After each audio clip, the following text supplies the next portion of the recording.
Hey, good morning, everybody. I'm going to leave this up for a few minutes here.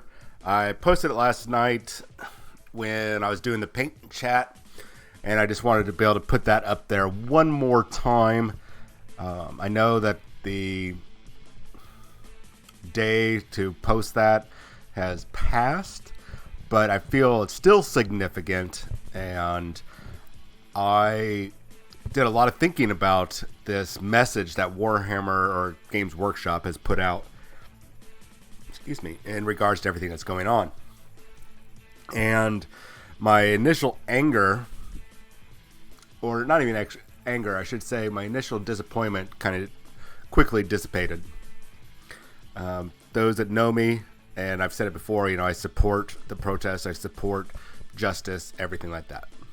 So I'm not going to go on to that too much, but I wanted to at least bring this up, and because I'm disappointed in other companies that are essentially using this to promote themselves and to get the check mark, check in the box, promote their channel, or promote their not channel, but promote their product, especially when they're hypocrites. Channels like Disney, or not channels, but corporations like Disney, putting out, hey, we support Black Lives Matter, etc., when they turn around and support everything that's going on in China, the suppression and everything. So, and they supported was it Force Awakens, taking Finn off the main, John Boyega off the main poster and shrinking him down, putting him down out of the way. The NBA, Sony, Xbox, pretty much everybody that's just kind of doing this sort of thing. Hell, even Skittles. I'm not going to get into it, but basically, excuse me. I was very glad after I've had time to process what Games Workshop put out here. And I'm going to read it because I know some people watch or will listen to this while they're driving on YouTube. So when I get this uploaded to YouTube today, I like you to understand what I'm saying. So this is a message from Games Workshop. It says, Warhammer is for everyone. One of the great powers of our hobby is its ability to bring people together in common cause, to build bonds and friendships that cross divides. We believe in and support a community united by shared values of mutual kindness and respect. Our fantasy settings are grim and dark, but that is not a reflection of who we are or how we feel the real world should be. We will never accept nor condone any form of prejudice, hatred, or abuse in our company or in the Warhammer hobby. We will continue to diversify the cast of characters we portray through miniatures, art, and storytelling so everyone can find representation and heroes they can relate to. And if you feel the same way, wherever and whoever you are, we're glad you are part of the Warhammer community. If not, you will not be missed. That is, that especially that last sentence, if not, you will not be missed, is very powerful, I think. And I love that they included everybody in this. Sorry, I got something stuck in my throat.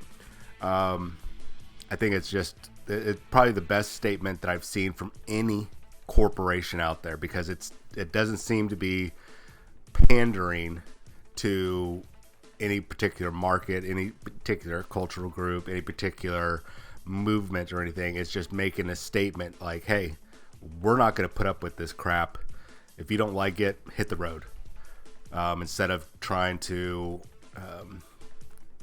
be somewhere in the middle. So I really appreciate what Games Workshop has done there. And especially the language that they use there. This is the type of language that these other companies should have used. But, a lot of them, though, they just pander for those virtue points. So I don't want to dwell too much on this here. I don't want to. This is not we're not going to be talking about this today. I want to keep all that stuff away from the channel as much as possible. So what are we going to talk about today? Well, of course, Games Workshop related news. So doing a quick refresh here. So I'm gonna first start this off talking about the Lumineth Realm Lords. That's the new Age of Sigmar Warhammer Fantasy Army that's popping up very soon, actually. And then we're going to go into talking about some of the new stuff we've been seeing with the game, with 9th edition. And I'm going to kind of do a real quick recap of what they've been talking about in the past couple of their live shows. They've been doing kind of like a daily blog on Warhammer TV around 9:30 a.m. Central Time. So I want to be able to talk about that. So I'm a couple days behind, so I took a couple days off. Hey, good morning, Nam. So I took a couple days off so I could kind of center myself and kind of get a little bit more focused, because everything that's been going on really kind of struck a chord. For me, it was the violence that everybody was committing on each other, and this is coming from a United States Marine that doesn't want to see that sort of violence on their own citizens. That's just really deplorable, and that's not even a satisfying word. So I took some days off and I missed some news updates, so I want to be able to cover that. But first, let's focus mainly on the Lumineth Realm Lords, because you guys are not here to listen to me talk about politics or anything in the news, and I don't want to talk about it. I'm not putting my head in the sand. This is a news channel. I'm here to entertain and pass on information. And I am scrolling down because for some reason my window I had popped up with information about the Lumineth Realm Lords has disappeared. It's a conspiracy, I'm telling you. Inquisition was like, whoa. You are only allowed to talk about 9th edition, sir. We cannot have you talking about Age of Sigmar. Well, you know what? You can just shove it, Inquisition. That's right. You guys heard it here. I said shove it, Inquisition. All right, so I'm just going to use this graphic. It's the Realm Lords novel that's coming out from Dale Lucas. So we're just going to use this as an example. So we know that Lumineth Realm Lords are coming out this year. So I've got a slight bit of information. We know that there are 10, at the very least, from our count, 10 new 10 new units that are coming out, or 10 new boxes, I should say. Well, 11 if you count the main, that big box set that's very similar to the Sisters of Battle. But I'm not going to count that. 11 new unit boxes. Now, some of those unit boxes we know can be one or two different unit types, depending on, or in the case of the guys with the big bull horned helmet with the hammers, we know that they have 3 different weapon options in there besides the 2 other ones besides the big hammer. But still, it's only about 10 different boxes, and that also includes the endless spells. So that is a lot to dump on one weekend. Are they going to do that? They could. I think it's going to be a 2-week release, and there's a couple others out there that agree with me, which makes me feel good. That a little bit of a confirmation bias there, I realize, but it's still, we're on that same path, and just based on the past, and I think that that's probably what we're going to see. Now, however, I think initially here near the end of this month, end of June 2020, we are going to see that initial box set of the Lumineth Realm Lords, the one that's going to contain the Etherian, or the Spirit of Etherian, or whatever, the ghostly armored model, the 5 or 10 foot soldiers, and I think the 10 horsemen. I don't remember what they're called, so please forgive me. It also gets you the book, I think a measuring stick, and the War Scroll cards. That box is going to come out. It's probably going to be, my guess, because the book is included, it's going to be close to $180 to $200. That's my guess, because that box content has about Oh no, I'm going to put it maybe put it about 150 when I think about it, because that box is going to contain what looks to be the initial start collecting box. So you have 2 units and 1 character model. So that's probably going to be a $95 box, and then you throw in the $40 and probably $25 for the War Scroll cards. That's another $65. So yeah, I could see close to 150-ish. I could see that, maybe 160. I could see them doing that. So the current rumor that is popping up is that box is going to get released first, and then maybe a month or so after 9th edition to kind of ease up on all the 9th edition that will drop probably mid to late July or going into August. We're probably going to see, after the hysteria for the 9th edition, is that they're going to still have to be releasing stuff after or right before 9th edition. So that's when the rest of this will roll out, and it'll probably be a 2-week release. Now, that's not taking into consideration all the other releases that we have that people are just not really taking into consideration when they think about, 9th edition is going to roll out in July. Now, historically, all the other editions from 5th all the way up is seeing a May notification, and then they've been released in May, June, and July, depending on which edition. So, that this does sync up with this edition dropping in relatively in July. Will it? No idea. We'll find out. But it makes sense. Historically, it's been in July. I could see them doing this because June, July, August, I could see them doing, near the end of August, doing a 2-week pre-order, and then the release comes at the first weekend of August.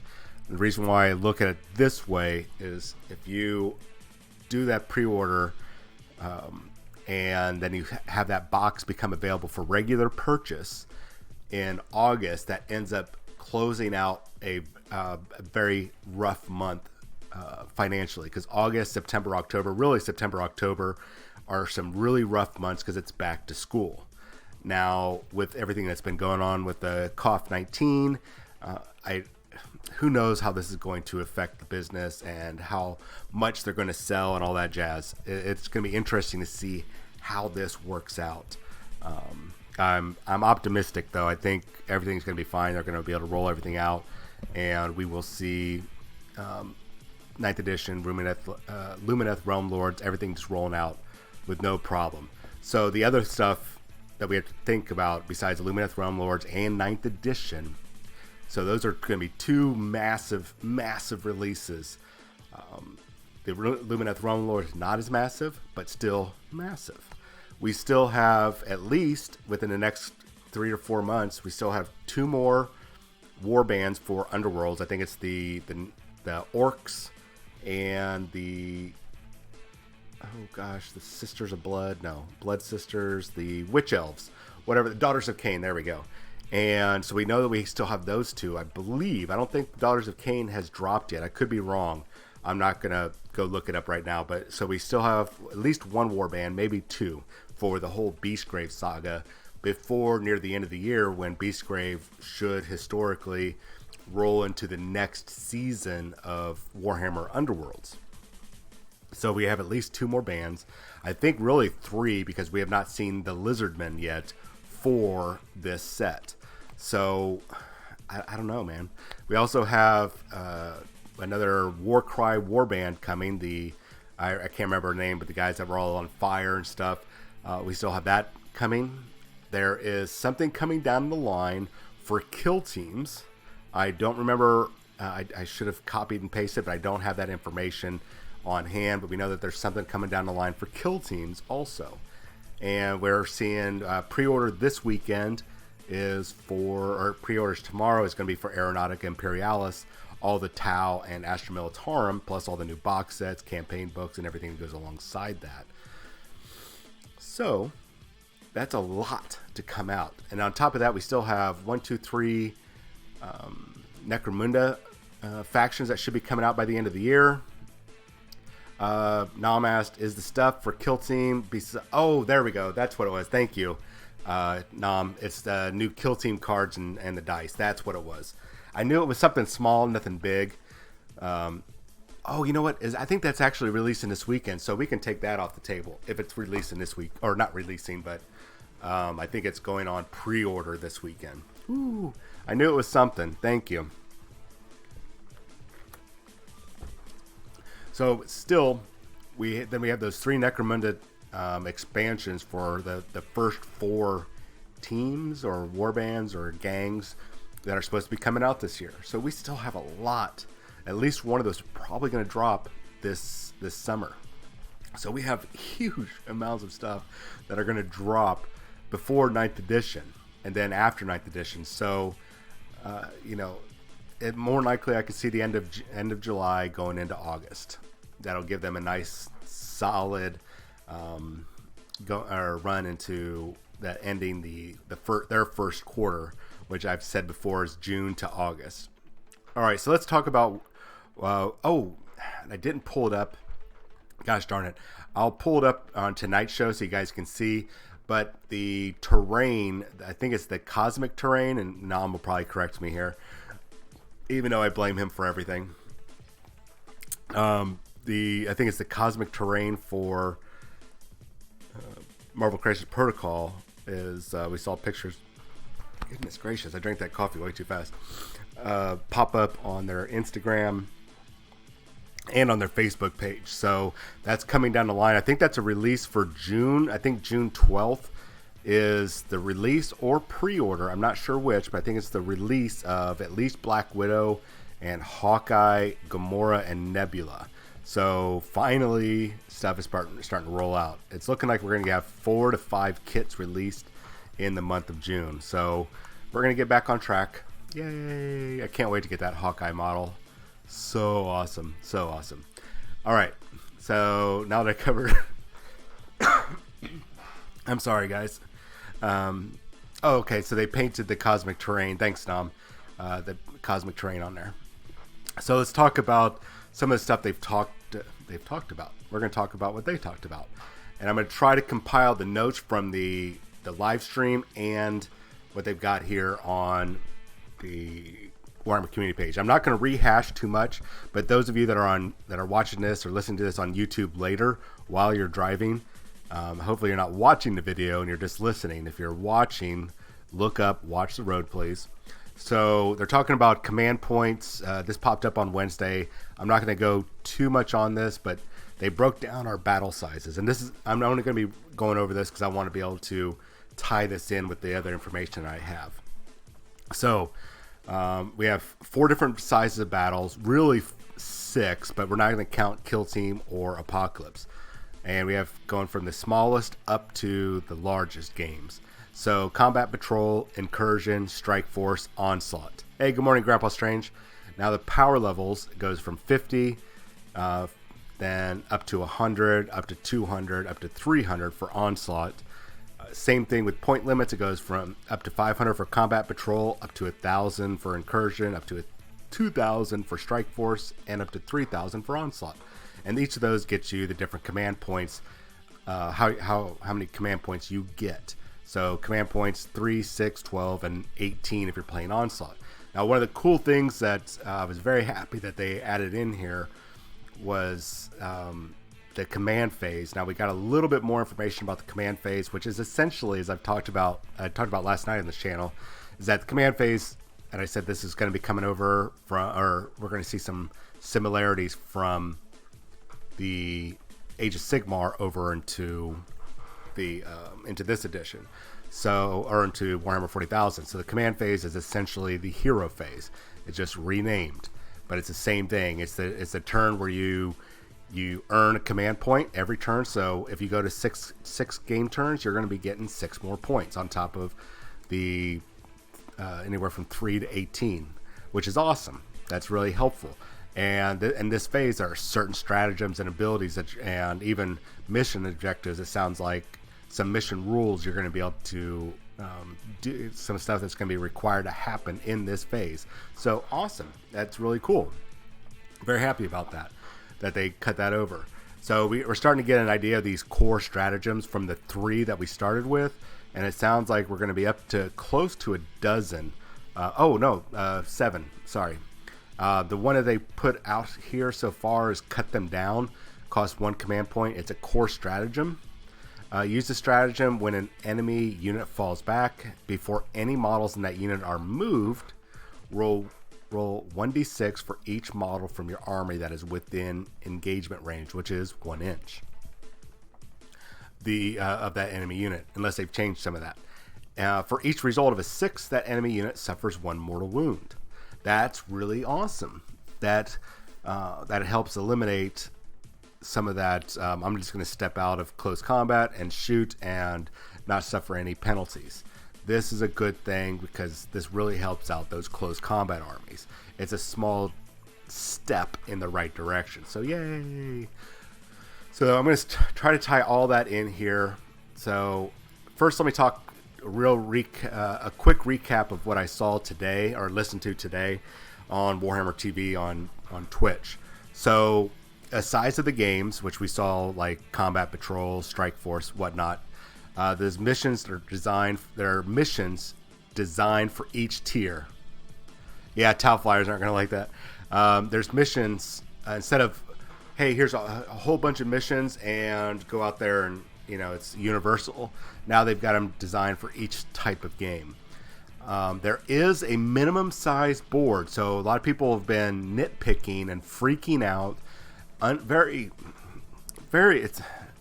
very disappointing in some of the doom and gloom behavior. I've seen people talking or getting on with the message boards. I'm not even engaging in them because it's just absolutely ridiculous. People sat there and measured based on some of the deployment maps, and they're like, oh my gosh, this isn't 6x4. This is some weird number like 32.5 by 68 or something like that. What Games Workshop has done is gone in, and this is a very layered system here. They have minimum sizes for each of those game types. So Combat Patrol, for example, is the equivalent of 2 kill team boards, which I think is 30 by 21 or 30 by 22. It's some weird number. So 2 of those boards together is a Combat Patrol. And for each of those games, what they said is they use that kill team board as a unit of measurement for the minimum size of games. So that's where you're getting these kind of weird sizes, but those are the minimum size. They are not getting rid of the normal 6x4, 4x6. I think I'm saying that backwards, but the normal 4x6 game that we're used to for, like, say, a 2,000 point. They're not saying that those are going away. They're just saying, hey, for you to play a 2,000 point game, this right here, this 46 by, I think, 62, I think might have been, it's a weird number. This is the minimum size that you need. So if you want to play on this board, and as they described, it frees up a whole bunch of room on the side here for you to put your dead bodies, your dice, your paper, everything, so you can keep your board free. This is the minimum size. Now, in my opinion, that minimum size also increases the engagement and speeds up the game, because now you're in a much tighter quarter. There's no spread out across this massive board, especially when you're losing, say, 10 inches and 2 or 3 inches on over here. I don't know how to do the square footage and all that jazz, but when you're losing that board space, it's now pushing everybody closer together. So those engagements, those conflicts are going to happen faster. So in a way, those minimum size boards, they could be the future. We don't know. People are going to experiment probably this year, and then next year we'll see. LVO and ITC will probably set the standard. We'll all follow. So anyway, so these new size games is designed to accommodate those with smaller boards, smaller areas to play. So these are that minimum size boards is for those of us that don't have room in our house for a 4x6, but we want to get that game in. Or, we're on a lunch break at work and the work table is only big enough for, say, 2 kill team boards. Hey, we can do a Combat Patrol. So they took a lot into account when they put this together. So minimums and maximums. So they gave us a breakdown of how long some of these games should play. Combat Patrol should be about an hour. Incursion, which is up to 1,000 points, is 2 hours. Strike Force, which is our 2,000 points, should be about 3 hours, which is pretty much what like the tournament runtime is. And then Onslaught is that's 3,000 points, is a 4-hour game on average. So they said most people overestimated the point increase. A lot of people are freaking out online, so try not to pay attention to them too much. Just wait for Games Workshop to feed us the information. But one of the guys on there was saying, hey, his Space Marine list at 2,000 points he said it was one less squad. And based on what they're talking about, when I was trying to calculate that basic average that I'm probably going to lose off of my 2,000 point army, is I will probably have either one less intercessor squad, or I'll have to drop a Thunderfire cannon. Ooh, oh no, I have to drop a unit. Oh no, what am I going to do? Oh, the panic is real, folks. They said 3,000 points games are not the new 2,000 point games. Stop saying that, folks. Stop saying that. 2,000 point games are the same. They're not going anywhere.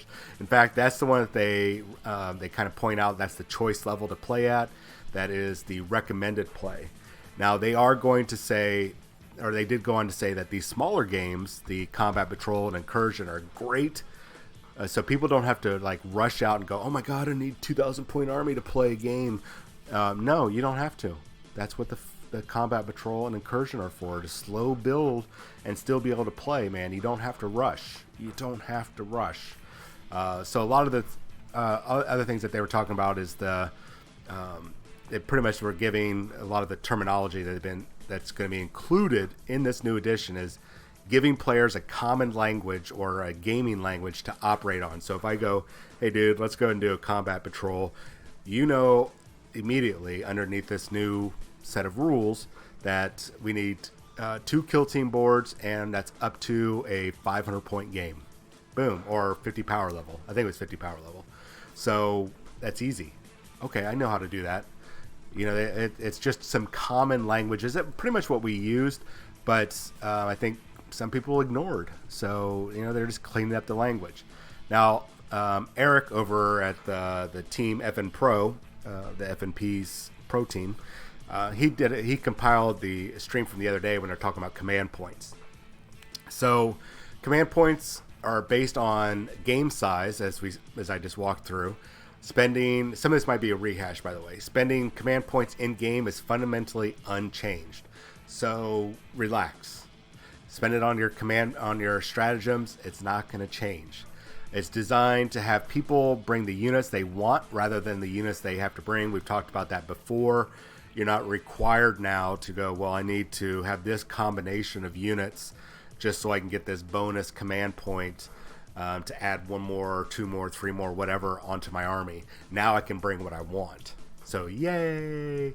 Which is something that Games Workshop, those of us that could take a step back and understand Games Workshop's philosophy on playing with our miniatures, playing with what we want, forging the narrative, as some people kind of joke about. They're actually, you know, pretty much not shoehorning us, but they're going, hey guys, you can do it now. You don't have to rely on, well, I need 6 troop choices to get this. You don't need to do that anymore. So you can spend command points on detachments, on what they call soup list, which is like going, I want Space Marines, I want Inquisition, and I also want to have a force of Imperial Knights. That taking different armies from different, or having one massive army from like 3 different factions is a soup list. There's a variety of things that we're going to be able to spend those command points on. Strategic reserves, we've only got a little snippet on, we talked about before. So there's still a lot coming down the line on what we can spend it on. But essentially, it's the same thing that we've been spending on stratagems. We just have a few new things to spend it on. Like detachments, for example. Your detachment that has your warlord in it does not cost any command points. Well, it does, but you get refunded that command point. So let's say I take a battalion detachment. That costs 3 command points out of my 12 at 2,000 points. Okay, that's a lot. But since my warlord is in that faction, or in that detachment, I get those 3 points back. So I'm not losing anything. Now, if I start adding on more detachments, that's going to get a little bit more costly. I'm going to be paying the price for that. But there might be benefits to that. I don't know. I'm assuming so. Now, some missions will give command points each turn in addition to the pool given at the game start. Cool. So on top of getting 1 point every turn at the command phase and what you start with, some missions will give you bonus command points. Yay! So see, you guys, we can relax. The detachment with your warlord, I already said that costs no CP. Warlord traits that give bonus command points are unchanged. Awesome.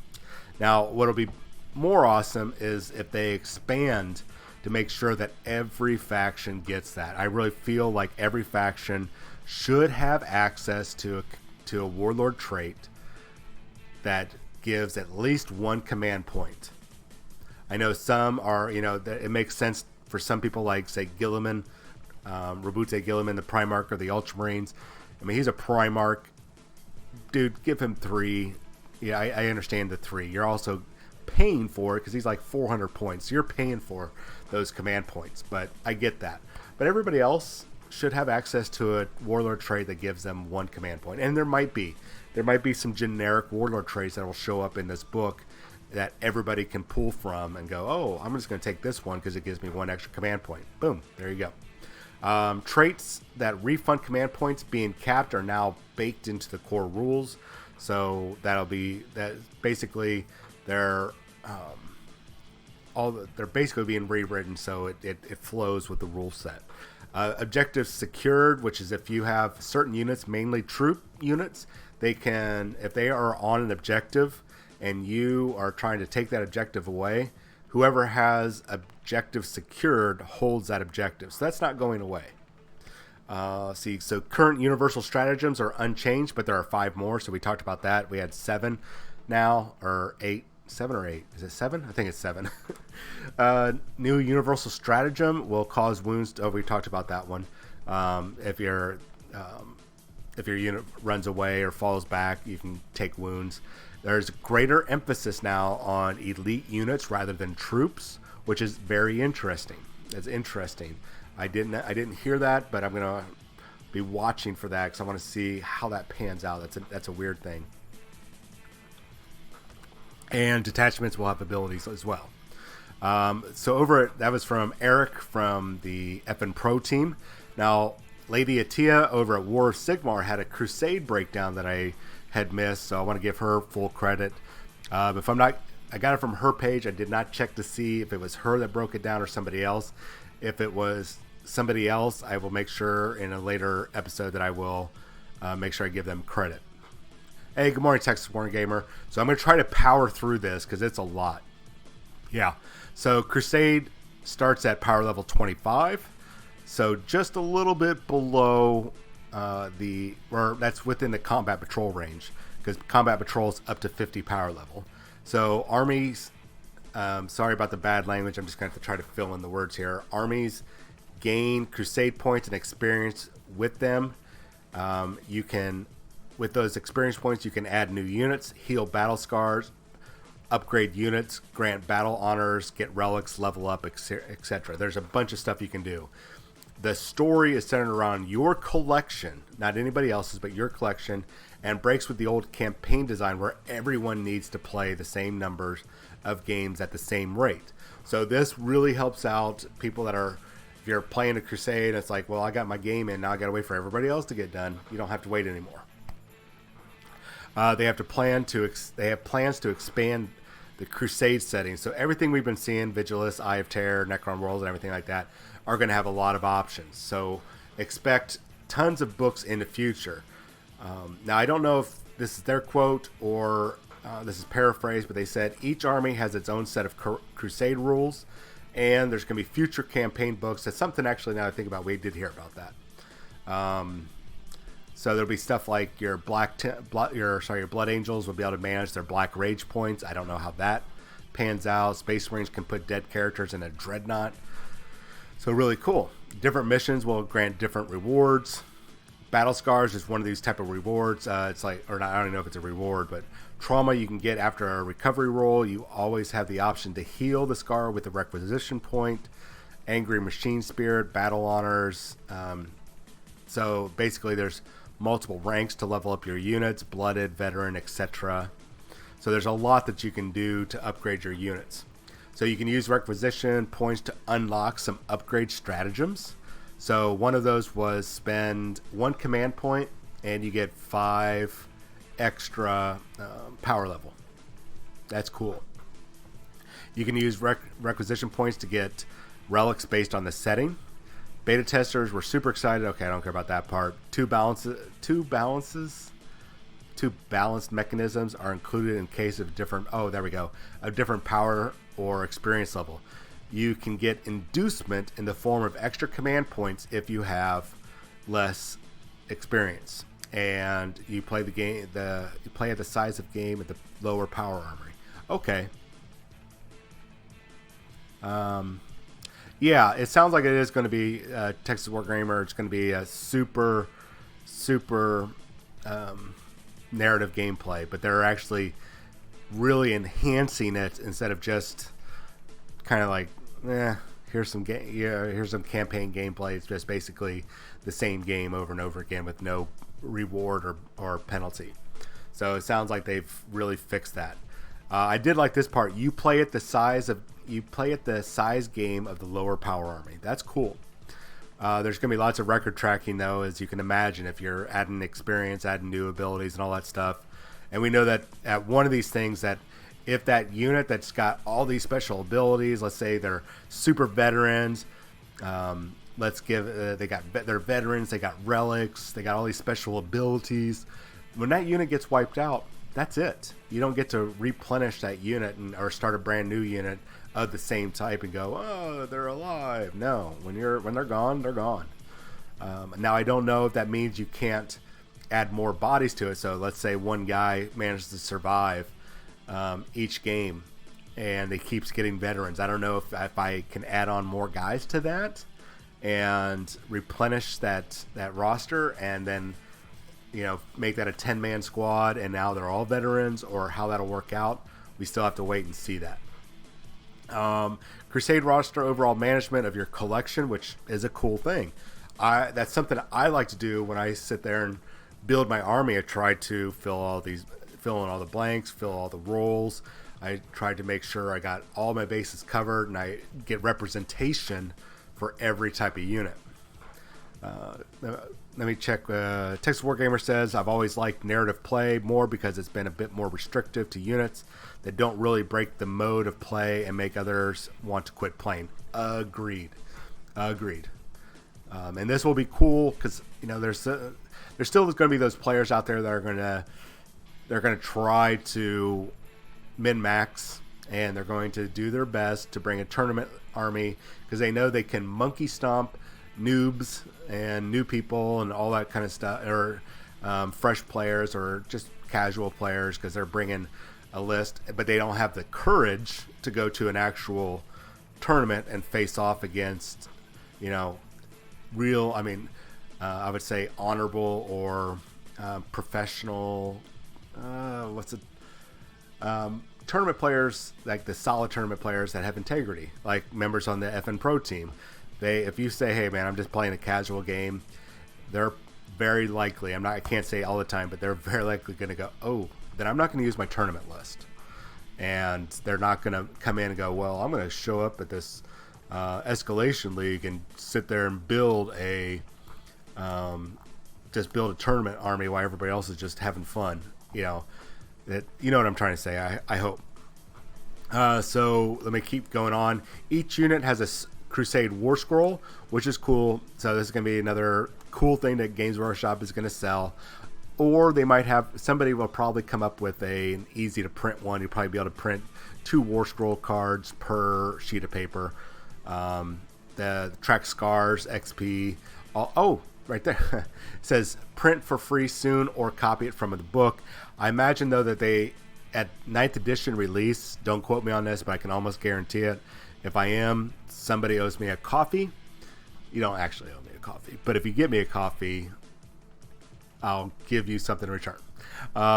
That at the release of 9th edition, they're going to have a whole bunch of these pamphlets, and might be free giveaways. You might just get one. They're probably going to get a bunch of this stuff for free if you pre-order. So watch for that. That's just going to be a cool thing. Get that copy, protect it. That way you can sit there and photocopy it. Crusade players meet match play players. I'm not sure how this is going to work out, but it says convert. Basically, you're going to convert the match play army into power level, and they're going to get some free command points from the inducement and play, and it's that simple. It sounds like. So there's nothing to freak out about.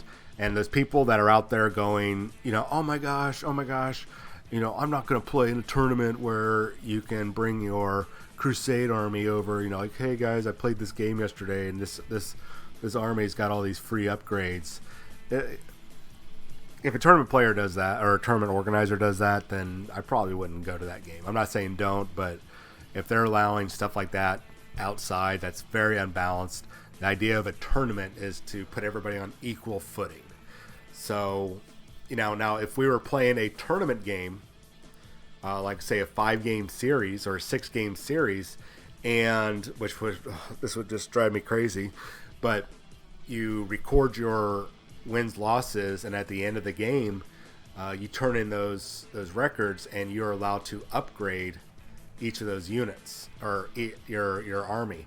If they are to do something like that, I'm not sure about that.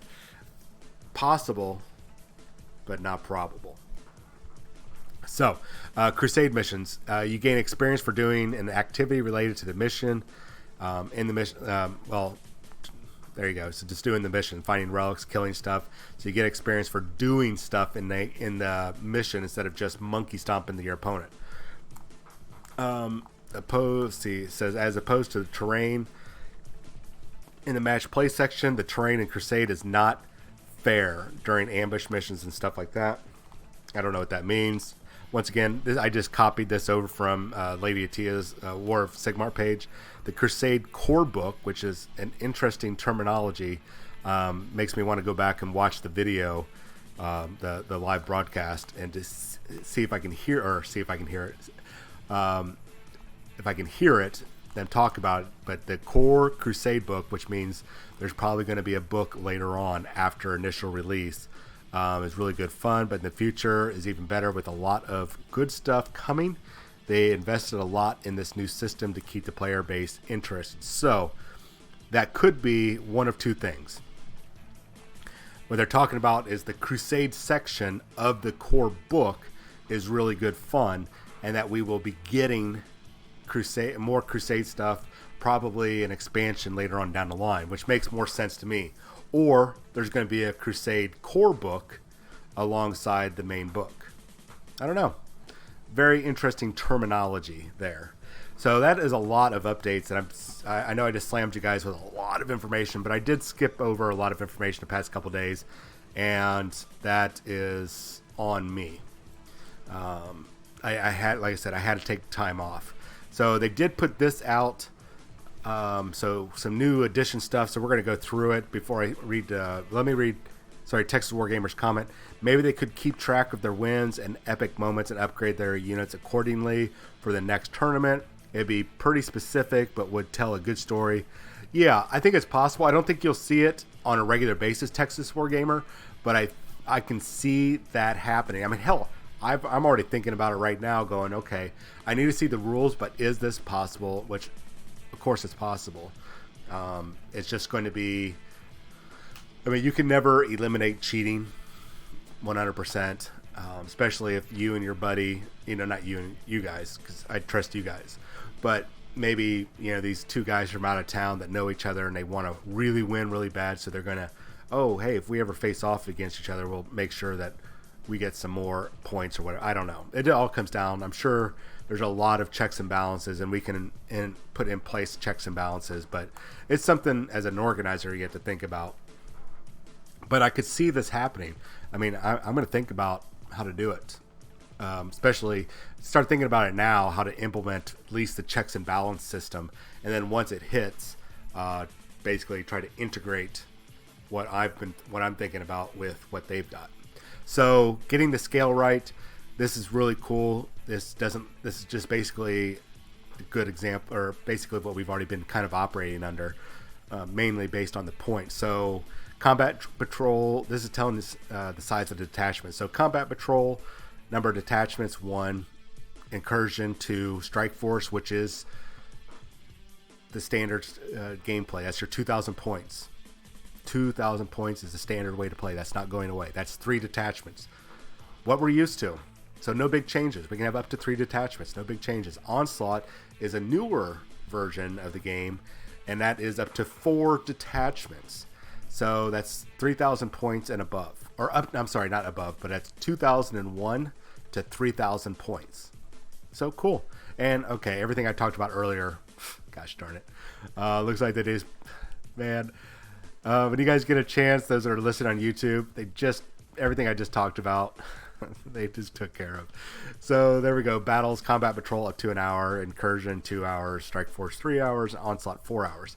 Now they have this number 4 here, so there's probably a bigger list.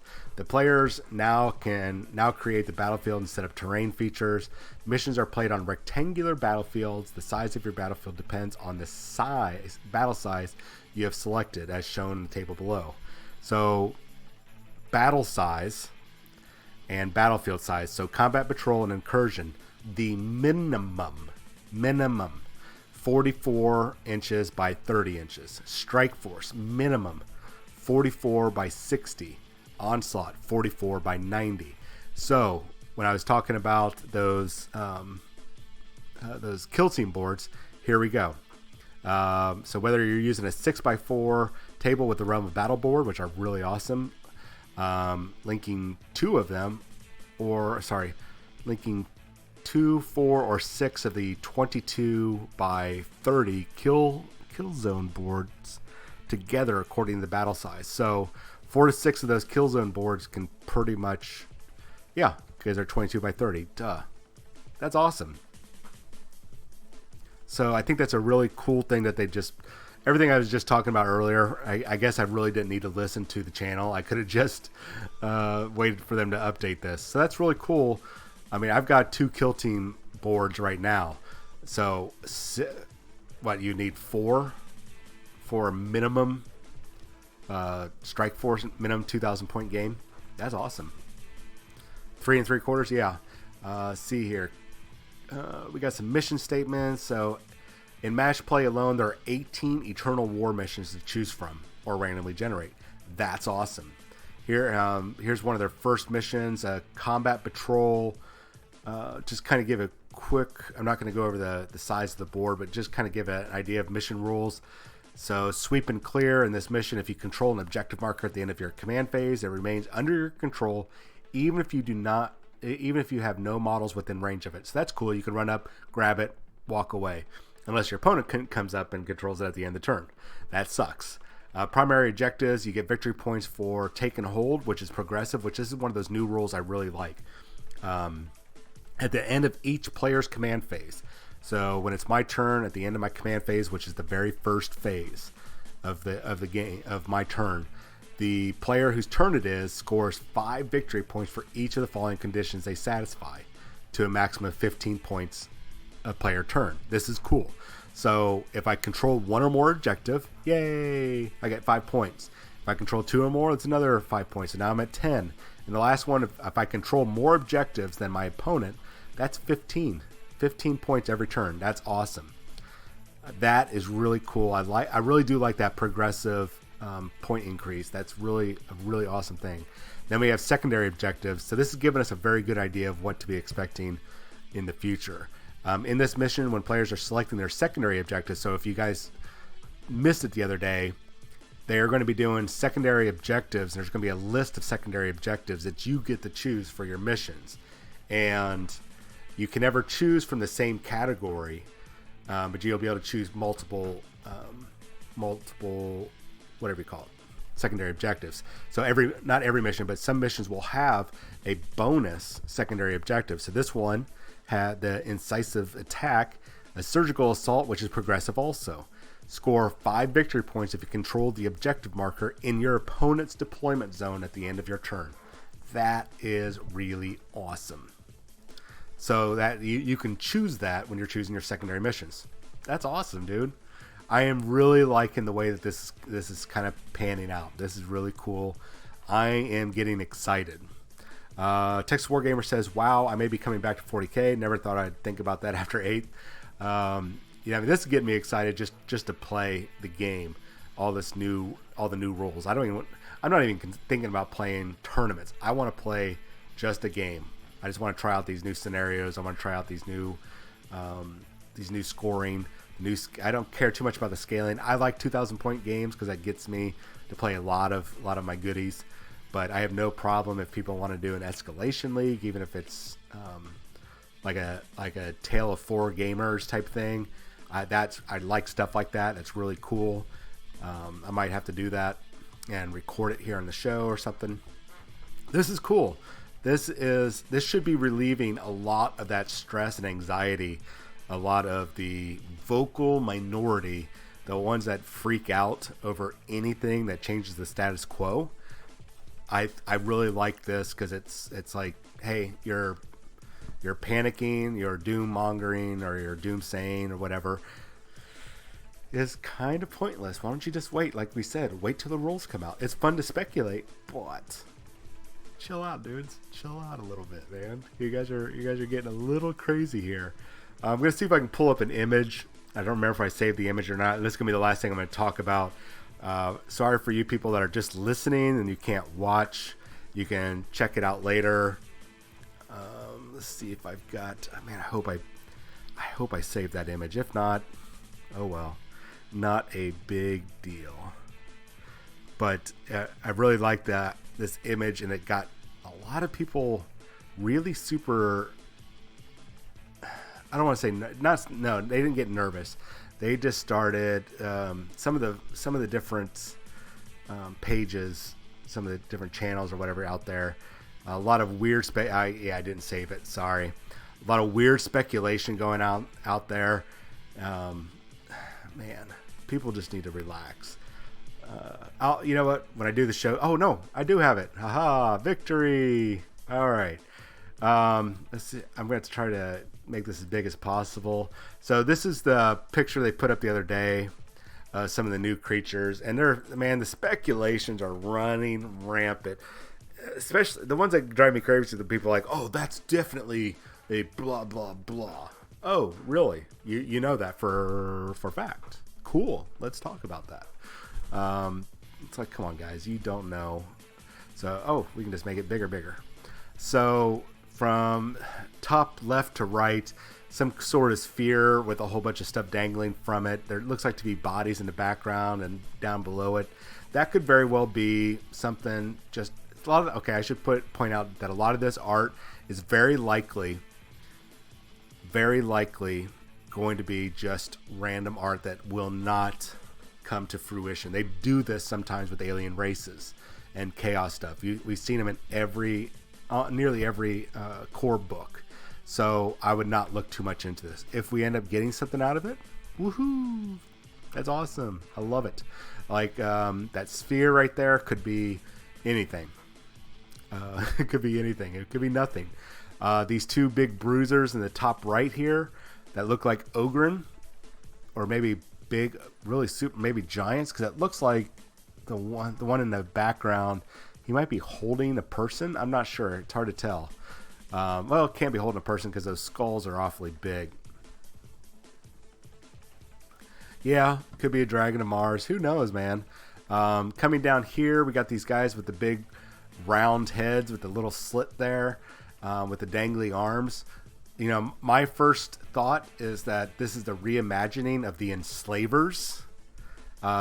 This, to me, if I was going to want to include the Enslavers into the Warhammer 40,000 universe, the original image of basically, I think, like a floating brain with a beak and dangly arms would not translate well into miniatures. But if you do something like this, a whole bunch of gangly arms and legs and a big floating head, then that could be the Enslavers. That guy looks like it looks like they're controlling his brain. He's like, oh my god, what's happening to me?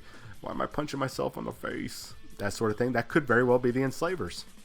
This head in the center to me looks like the Rack Ghoul from the Jericho Reach, which is an alien race that they're kind of like cyborg scavengers, kind of like, and they're massive. I think they're like 8 or 9 foot tall lizard guys.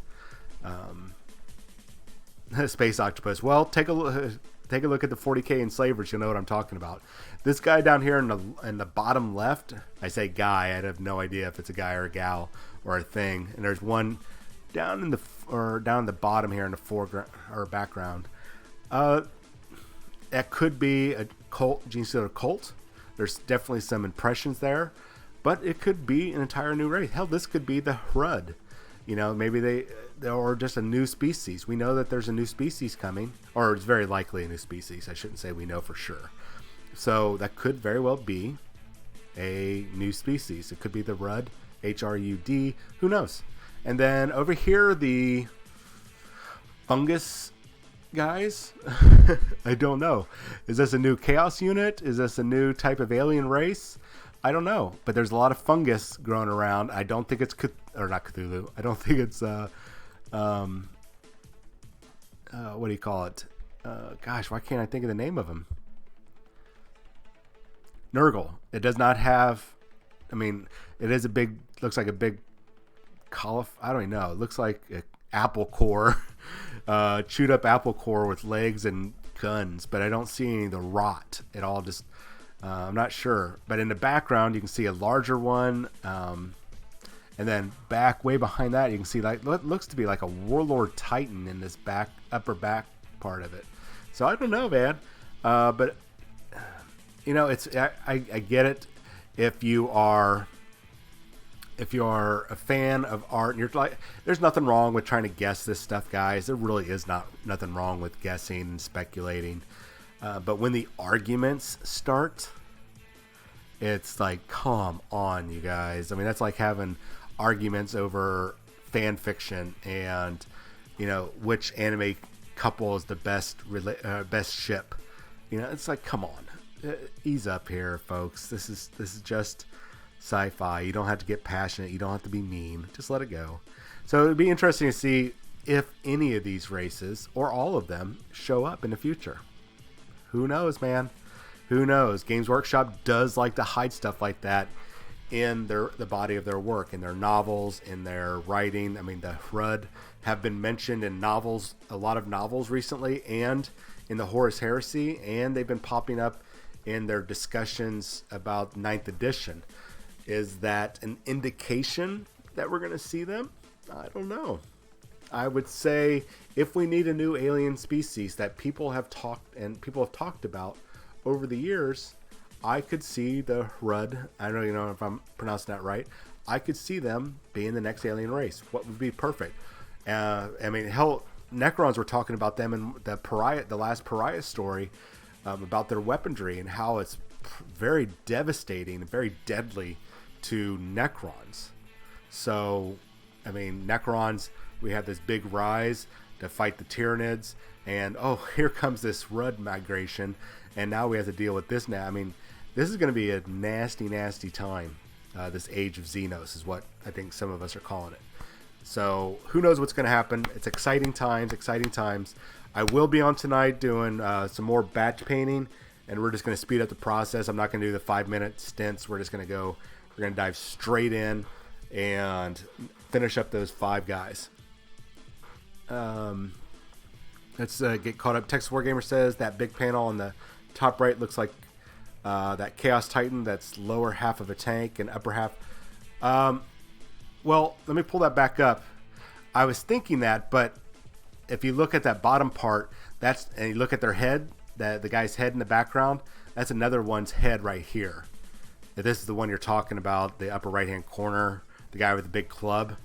I think there's another one right down here. So I think it's just 2 people. I was thinking it could be, but then I looked at the skulls, and I was like, okay, the skulls are too big to be, they're probably human size. So that's what I'm thinking. So the Orc Tyrannies hybrid that broke away from the Eternal War. Oh, yeah, could be. Tyranids, sorry. So there's a lot going on there. Who knows what this is going to be? It's exciting times. I'm really interested in this bottom left-hand corner. I love the aesthetic of it. It looks like a commando alien with an SMG. It's really cool looking. I don't know, maybe why. You know what it could be? Is what if it's Chaos Ogrins? Maybe we're going to get Chaos Ogrins for the much rumored Renegades, Traders and Renegades book. Who knows? All right, enough of this. I've talked your guys' ear off for about an hour. I need to get this uploaded to YouTube. I will be on tonight, 7 p.m. We will be doing paint and chat. Hopefully, between now and then, I can figure out the best lighting here on for the paint. And it's just really, I was thinking it was hard to get, but it's also the color scheme I'm using and the lights. It's super reflective because I'm using whites and silver. So any sort of light I have is just going to have a high shine to it. So anyways, you guys have yourself a wonderful day. I will see you sometime tonight in about 8 or 9 hours. Be safe. You know the drill. Hand sanitizer, social distancing. If you can, wear a mask, and please stay safe. If you're out protesting, please be safe, guys.